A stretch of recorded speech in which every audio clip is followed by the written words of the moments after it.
하겠습니다. 시편 92편 12절 의인은 종려나무같이 번성하며 레바논의 백경목같이 성장하리로다.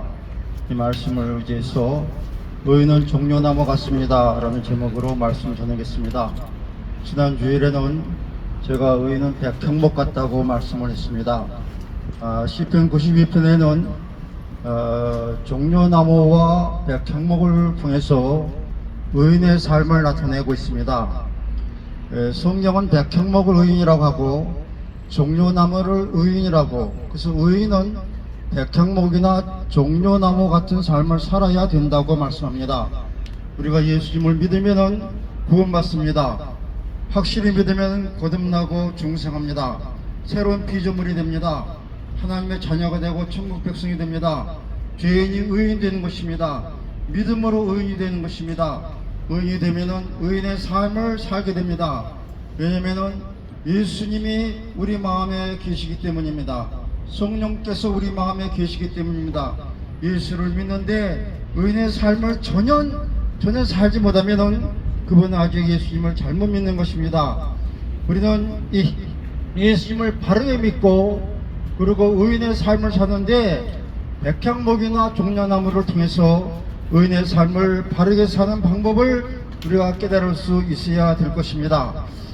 백향목도 첫 번째 정직함을 나타낸다고 시편 92편 14절 15절에 늙어도 결실하며 진에게 풍족하며 빛이 청청하며 여호와의 정직하심을 나타낸다, 그렇게 말씀도 하셨습니다. 근데 이 종려나무는 백향목보다도 더 곧게 자랍니다. 종려나무는 제가 사진을 가져왔는데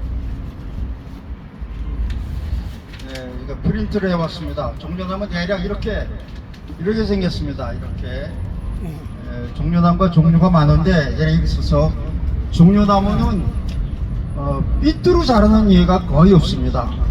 그래서 종려나무는 꽃바로 자랍니다. 꽃바로 자라는 것을 정직과 관계가 있다고 얘기를 합니다. 그런데 더 놀라운 사실은 정직이라는 단어가 성경에 121번 나오는데 정직이라는 단어가 바로 의인이라는 말과 똑같이 쓰여질 때가 많습니다. 그러니까 의인은 근본적으로 정직해야 된다는 겁니다. 의인의 삶의 근본 원리가 정직하다는 것입니다.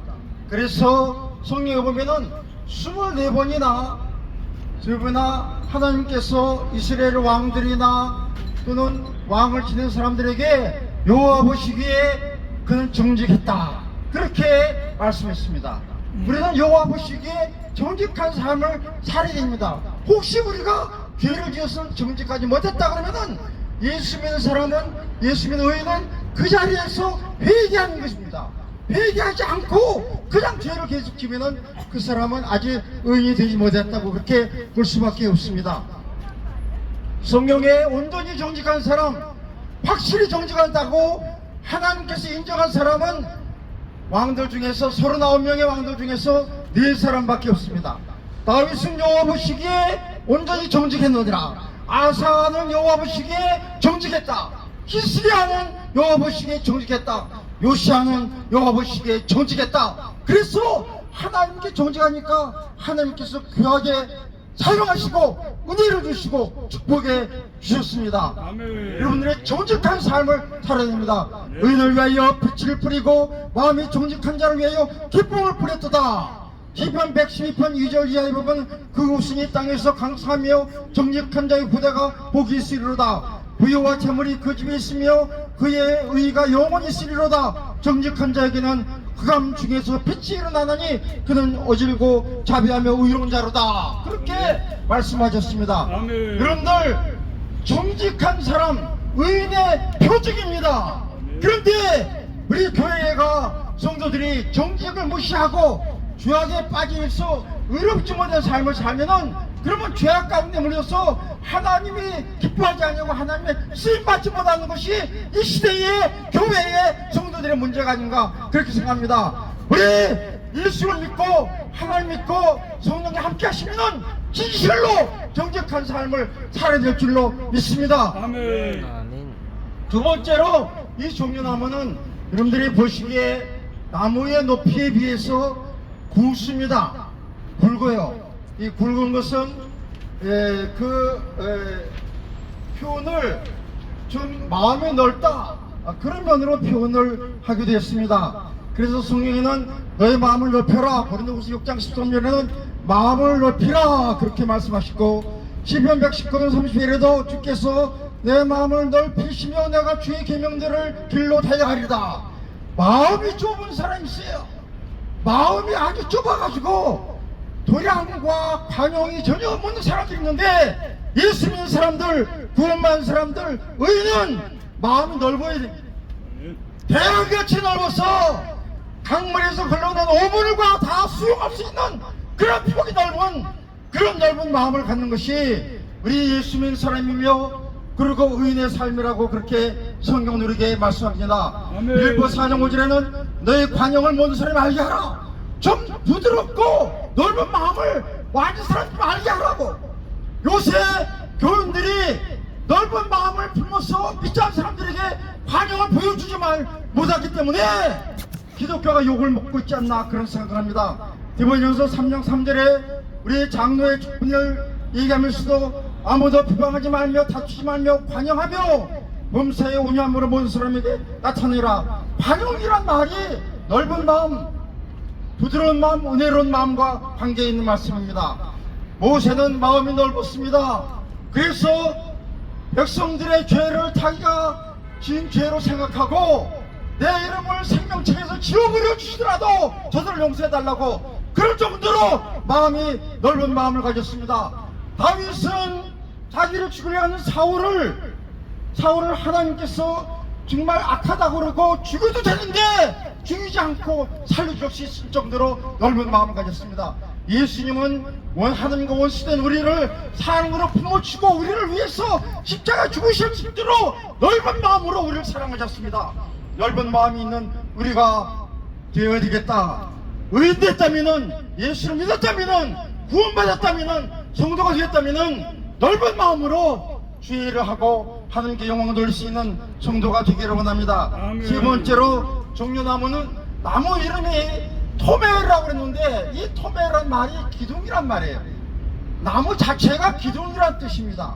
그런데 성경에 보면은 그 갈라디아서 1장 9절에 보면은 사도들 중에서 베드로, 요한, 야고보를 기둥마치 여기는 제자다 그렇게 하고, 중요한 인물들을 기둥이라고 이렇게 얘기했습니다. 그 계시록 3장 10절에 보면 이기는 자는 내 하나님 성전의 기둥이 되게 하리라 그렇게 말씀하셨습니다. 교회에는 기둥 같은 인물이 필요합니다. 기둥은 영적으로 교회를 버티고 있습니다. 캄캄한 밤에도 그 교회를 버티고 있습니다. 성도들을, 영혼들을 버티고 그 영혼들을 위해서 기도하는 사람이 기둥 같은 제목입니다. 그런 사람들이 많을 때에 그 교회가 좋은 교회고 아름다운 교회가 될 줄로 믿습니다. 아멘. 기둥 같은 제목 되라, 이것이 바로 종려나무 같은 의인이 되는 말씀 같습니다. 종려나무는 이제 야자 대추나무라고 이렇게 부르기도 하는데, 이 종려나무는 열매를 많이 맺습니다. 종려나무는 엄청나게 열매를 많이 맺는데, 한 그루에서 5송이 내지 8송이의 열매를 냈는데, 그 열매가 얼마 되냐면 한 송이가 15kg 내지 20kg가 돼요. 그러면은 한 나무가 적어도 100kg 내지 150kg의 열매를 맺어요. 엄청난 겁니다, 여러분들. 근데 100kg 되는 사람도 100kg 되는 사람 없잖아요. 근데 한 나무가 100kg 내지 150kg의 열매를 맺는단 말이에요. 그래서 열매 맺는 열매로 그 사람들을 안다고 그랬습니다. 근데 좋은 열매, 아름다운 열매, 맛있는 열매, 아주 달고 맛있는 그런 열매를 종려나무는 맺고 있습니다. 그래서 예수님께서 말씀하시기를 너희가 열매를 많이 맺으면 내 아버지께서 영광을 받을 것이고 너희가 내 제자가 될 것이다 그렇게 말씀했습니다. 열매를 맺는데 좋은 열매를 많이 맺어야 됩니다. 이게 종려나무가 의인들에게, 구원받은 사람들에게 의인같이 되라고 하는 의인의 삶을 살라고 하는 그런 모습입니다. 그 번째, 다섯 번째는 이 종려나무를 영어로는 피닉스라고 그렇게 부르기도 합니다. 피닉스라고 하는데, 피닉스란 말은 불사조란 뜻입니다. 기가 막힌 의미가 있습니다. 불사조입니다. 종려나무는 잘라서도 태풍 나서 구부러져도 다시 살아납니다. 불태워도 다시 살아납니다. 그래서 불사조 왔답니다. 예수 믿는 사람들은 너희가 7번 넘어질지라도 다시 일어난다. 예수 믿는 사람은 핍박을 당해도, 고난을 당해도, 순교를 당해도 죽음 후에 천국의 영광이 있기 때문에 예수 믿는 사람들은 불사조와 같이 사는 겁니다. 그래서 하늘나라를 바라보면서, 그런데 이 불사조와 같은 그런 삶을 사는데 이 종려나무가, 여러분들 나무에 이게 잘 보이지 않는데 제일 중심 맨 위에, 위에 가지가 하나 있습니다. 이 가지를 뭐라고 하냐면은 키파트라마라고 합니다. 키파트라마라고 그러는데, 이 종려나무를 구부러뜨려도, 잘라도, 불태워도, 그래도 다시 사는데, 키파트라마 위에 있는 가지를 자르면은 그 자리에서 죽게 됐습니다. 이게 특징입니다. 이 키파트라마로 말미암아서 무슨 일이 일어났냐면은, 여러분들 이스라엘 사람들이 머리에 그 빵모자를 쓰는데 그거를 키파라고 합니다. 그죠? 이거 키파라고 그래, 이거를. 근데 키파란 말이 어디서 나냐면은 키파트라마에서 나왔어요. 여러분들, 이게 원래의 키파의 의미가 뭐냐면은, 종려나무는 불사조와 같아서 불타도 구부러져도 꺾어도 다시 사는데, 위로 쳐다있는 생명줄과 같은 생장점에 속하는 그 가지, 중심적인 가지가 잘려지면은 종려나무 죽습니다. 예수 믿는 사람들은 세상에서 아무리 육신의 핍박을 받아도 다시 살아날 수 있지만은, 하나님과 관계가 끊어지면은 그 사람은 영적으로 죽고 지옥 가고 세상에서도 멸망받는 그런 멸망의 존재가 된다는 것입니다. 우리는 종려나무와 같이 종려나무의 교훈을 따라서 하나님과의 관계가 어떤 환경에서도 바르게 있어야 됩니다. 하나님과의 관계만큼은, 하나님과의 기도의 관계, 영적인 관계만큼은 확실하게 있어서 이 세상에서 불사조와 같이 세상을 이기며 마귀를 이기며 죄를 이기는 승리자가 될 수 있기를 바랍니다. 여섯째는, 종려나무는 승리의 상징입니다. 예수님께서 마지막 예루살렘에서 명할 때, 나귀를 타고 입성할 때 종려나무 가지를 흔들면서 예수님을 영접했습니다.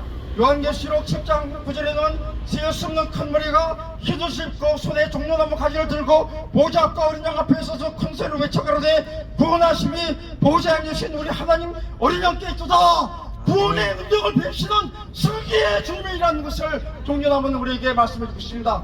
우리는 예수를 믿으면은, 의인으로 살면은, 정직하게 살면은, 그리고 열매를 많이 맺고 살면은, 그리고 바르게 살면은, 그리고 불사조와 같이 믿음으로 하나님 섬기며 바르게 살면은 결국에서 반드시 승리해서 영광을 얻으며, 하나님께서 우리에게 영광의 멸관, 의의 멸관, 생명의 멸관 씌워주시는 놀라운 승리가 예수를 잘 믿는 의인으로서, 믿음으로써 종려나무와 같이 사는 사람에게 주어지겠다고 약속했습니다. 이 은혜를 여러분들 꼭 받으시기 바랍니다. 이 은혜에 복 받는 여러분들의 수기를 주님의 이름으로 축원합니다. 아멘.